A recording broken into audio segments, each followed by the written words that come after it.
This will only be a short video, but today I wanted to jump into the topic of a anime called Komi Cannot Communicate, and the reason is because it's very simple but yet very beautiful in a way. And the reason why I use the word beautiful is because of the way it's portrayed in the story with Komi and the main characters.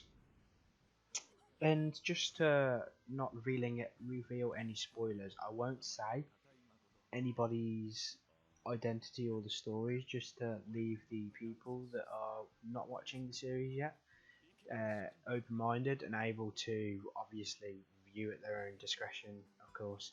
So this is basically a spoiler-free video, and the next four to 5 minutes will just be me talking about what I like about the show. And yeah, let's just get into it. Firstly, I'd like to talk about the plot's line as well, the plot story, whatever you want to call it. You know, the very thing that's behind the story that makes the characters and makes the core of the story. It's again like any anime that you'll find out there in the slice of life community, or just in any anime in general. The storyline is so basic, but they do it really well. And the best bit is they have interesting characters that work and that are different to different animes. Let's take the main character Komi. She's so much different than any MC that you'll find out there in different animes. And the reason is because is that, as in the title suggests, Komi cannot communicate. She has a hard time communicating with others, and you get to see the progression of her and the MC getting to know each other, and her gaining more and more friends.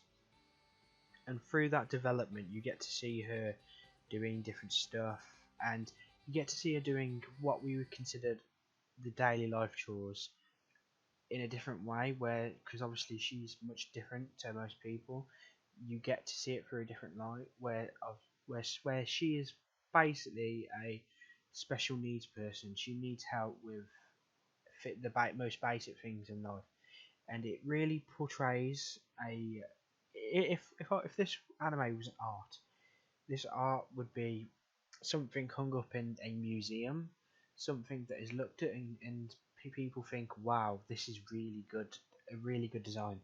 And the reason is because you don't get many animes that are so unique but so simplistic at the same time. If I'm saying that right, you get the point. There's nothing quite like it. I mean, whenever there's an anime that comes out, the first thing you really want to look for is it different to the rest? What makes it different? And Komi Cannot Communicate definitely has that. And the characters are actually well made as well. I'm not too fond of the boy slash girl. I won't mention his name or her name. I don't know. I'm not a big fan of him. He just kind of seems like there. But anybody else, they're alright. They're really well done. I mean, they do have their own faults, and I think out of all the anime, Komi is probably the most complete character because you don't really get to know her too much, but you don't really have to know her to understand who she is, because it's like a poker game. Everything is revealed on the table when you get to meet her and you get to see her in the story. As she develops with the MC, getting onto the length of the episodes and the season one so far, what I can tell you is that it's actually portrayed very well, and you don't have to worry about dealing with timing issues, because they kind of just they don't miss anything important really. I mean, maybe in the manga they missed a few stuff they couldn't add into the anime, but you don't really feel like you're missing anything. Whereas in some animes, sometimes you will always feel like you're missing something. But Komi-san Cannot Communicate wipes that out. You don't have to worry. You don't have to think about, oh, am I missing something from the manga? Am I missing something from the light novel? No, it's not like that at all. And you get what you're given in the title, and you get more as well. And you get to see her becoming a wonderful woman and someone who is getting more and more friends.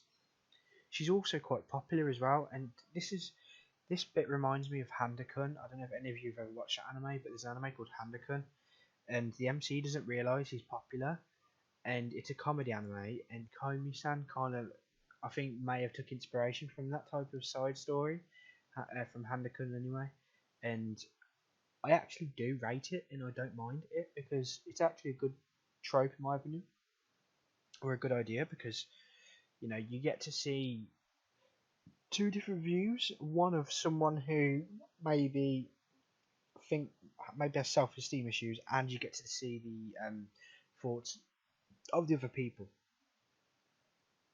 Anyway, guys, if you like this video, please like and subscribe. This was only a short video today because I didn't really want to spend years explaining my thoughts and opinions on Komi Cannot Communicate, because I am waiting for the second season to come out with the dubbed version. And for anybody asking, yes, I do watch dub, but I also watch it in sub. So it's the case of watching it in sub for the first time, then watching it dubbed for the second time, and I still prefer the dub. The dub is way better because I can just watch. No, I can just do something and have the dub in the background and still know what's going on. Anyway, if you like this video, please subscribe, and I will be back to you at another time when I have finally discovered what I want to review next. Almost. Anyway, peace.